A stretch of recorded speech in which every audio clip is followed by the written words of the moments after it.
அதே போல இந்த வெட்டை எப்படி நாங்க கால்குலேட் பண்றது, இதிலும் நிறைய பேருக்கு நிறைய டவுட்ஸ் இருக்குது.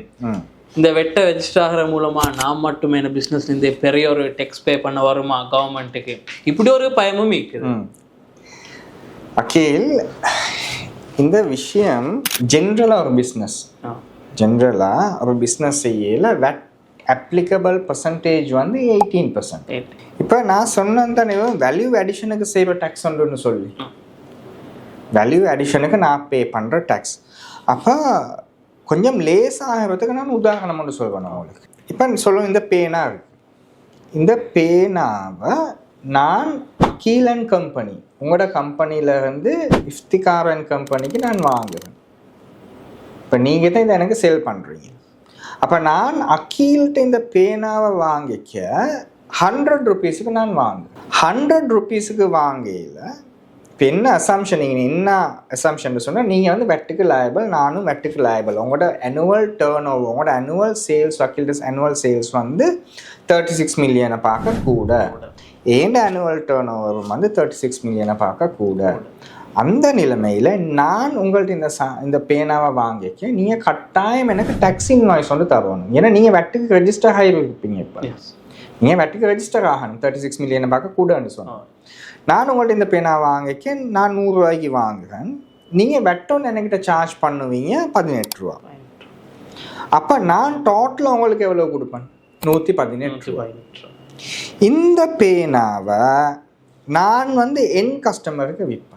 அப்போ நான் இந்த பேனாவை நானும் பிஸ்னஸ் ஒன்று தானே செய்வேன். அப்போ நான் 100 ரூபாய்க்கு வாங்கின பேனாவை 200 ரூபாய்க்கு விற்பேன்.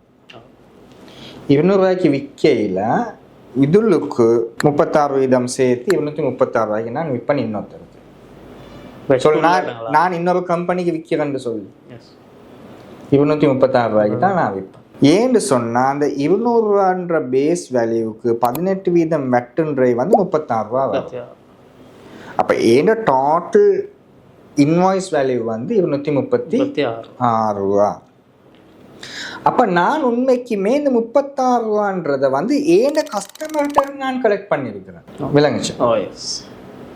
அதே இந்த பேனாவை நான் உங்கள்கிட்ட வாங்க போகக்க 18 ரூபா இன்புட் வெட்டொன்னும் பே பண்ணியிருக்கிறேன். நான் வாங்கையில், நான் ஒரு பொருளையோ சேவையோ வாங்கையில் நான் பே பண்ணுற வெட்டுக்கு சொல்கிறது வந்து இன்புட் வெட்.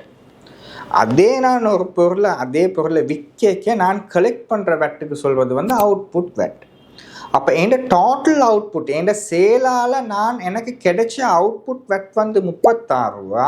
அதே நான் அந்த பொருளை வாங்கிக்க நான் கொடுத்த வெட் வந்து இன்புட் வெட் வந்து 18 ரூபா. அப்போ இந்த 36 ரூபாயிலிருந்து நான் கொடுத்த வெட்டை 18 ரூபா கழிச்சு நான் மிகையாக கலெக்ட் பண்ணியிருக்கிற கஸ்டமர்கிட்ட வந்து கலெக்ட் பண்ண மீதி 18 ரூபாயை தான் நான் வந்து கவர்மெண்ட்டுக்கு பே பண்ணணும். அந்த கூடுதலாக கலெக்ட் பண்ண 18 ரூபா. அந்த வார்த்தை சரியான வார்த்தை அக்கீல். என்னான்னு சொன்னால் கலெக்ட் பண்ண 18 ரூபா. அப்போ என்கிட்ட கையால் என்னத்தையும் போகுதா?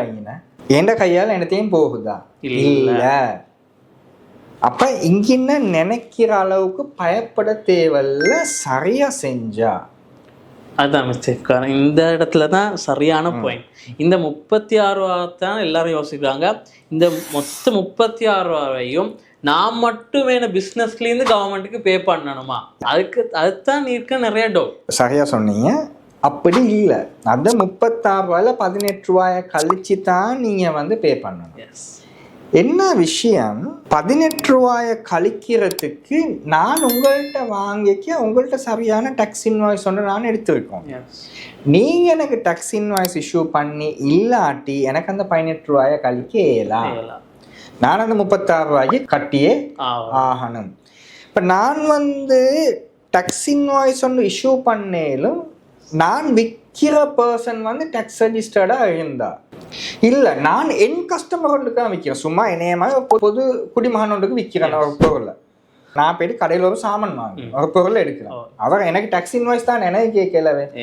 நான் வந்து இண்டிவிஜுவலாக வெட்டிக்கு ரெஜிஸ்டர்ட் பர்சன் இல்லை.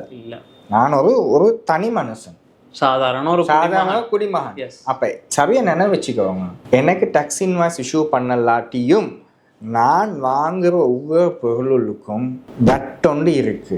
அந்த வெட் வெட்டையும் போட்டுத்தான் அவங்க எனக்கு அந்த பொருளை விற்கிறாங்க. சரியா சொன்னாங்க. அந்த வெட்டு உள்ளடங்களா தான் அந்த பொருளை நாங்க வாங்குறோம். ஆனா டேக்ஸ் இன்வாய்ஸ் இஷ்யூ பண்ணாததுக்கு அவங்களுக்கு தெரியும், ஓகே 200 ருபீஸுக்கு வித் 200 அது வந்து கொஞ்சம் கால்குலேஷன் வந்து கொஞ்சம் அங்கே மாறும். பட் ரெஜிஸ்டர்ட் பர்சனுக்கு ஒரு டேக்ஸ் இன்வாய்ஸ் இஷ்யூ பண்ணையில் டோட்டலாக 200 போட்டு வெட்டுன்னு 36 ரூபாயை வேறையா காட்டி தான் 236 ரூபான்னு சொல்லி இன்வாய்ஸாக இஷ்யூ பண்ணுவாங்க.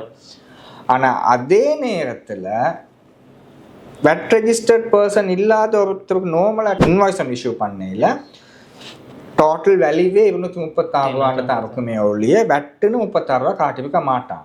இப்போ அதுளுக்கு அந்த கேல்குலேஷனை நாங்கள் சரியாக அவங்க வந்து கேல்குலேட் பண்ணி டேர்ன் ஓவர்களுக்கு இவ்வளோ இருக்குன்னு சொல்லி கேல்குலேட் பண்ணி தான் அவங்க அவுட்புட் வெட் அமௌண்ட் எடுத்து இன்புட் வெட்டோட செட்டில் பண்ணி பேமெண்ட்டை பண்ணுவாங்க. இதுதான் நிலைமை. சரி, ஓகே. இந்த வெட் எப்படி நான் கால்குலேட் பண்ணேன்னு பார்த்தோம்.